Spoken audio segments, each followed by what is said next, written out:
Сәлем, кішкентай достар. Бүгін біз мұхиттың ең қызықты және ерекше жануарларының бірімен танысамыз. Ол акула. Акулалар жер бетінде өте ұзақ уақыттан бері өмір сүріп келеді. Олар тіпті динозаврлардан да бұрын пайда болған. Елестетіп көріңдерші, акулалар миллиондаған жыл бұрында мұхитта жүзіп жүрген. Акулалардың денесі суда жүзуге өте ыңғайлы. Олардың денесі тегіс, сүйір және жылдам қозғалу үшін арнайы жаратылған. Құйрығын оңға солға қозғап, олар суда өте тез жүзе алады. Кейбір акулалар сағатына ондаған километр жылдамдықпен жүзе алады. Бұл оларды мұхиттағы ең шапшаң аңшылардың біріне айналдырады. Бірақ барлық акулалар қауіпті емес екенін білесіңдер ме?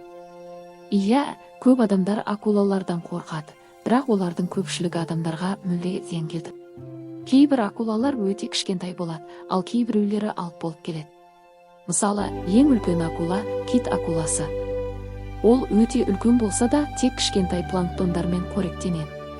Ал акулалар не жейді? Көптеген акулалар балықтармен және теңіз жануарларымен қоректенеді. Бірақ олар тек өзіне керек кезде ғана аң аулайды. Енді олардың тістері туралы сөйлесейік. Акулалардың тістері өте өткір және көп болады.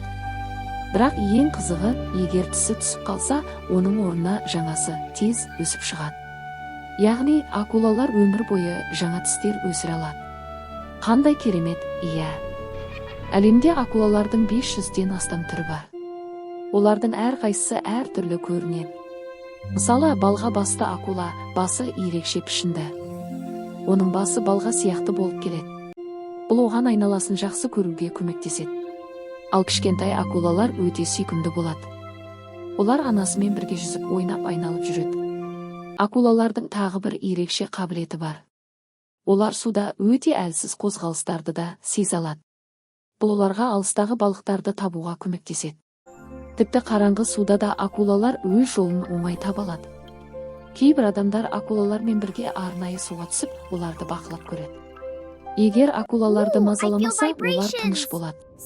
Акулалар мұхиттың маңызды бөлігі. Олар табиғаттағы тепе-теңдікті сақтауға көмектеседі.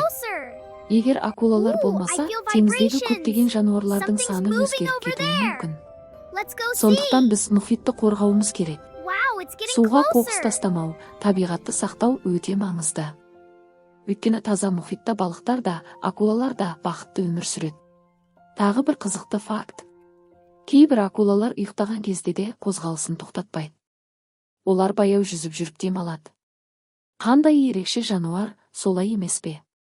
Сонымен балалар, акулалар қорқынышты емес, керісінше өте қызықты, ақылды және маңызды жануарлар. Енді сендер акулалар туралы көп нәрсе білесіңдер. Ал енді тағы бір қызықты сұрақ. Акулалар қалай тыныс алады деп ойлайсыңдар?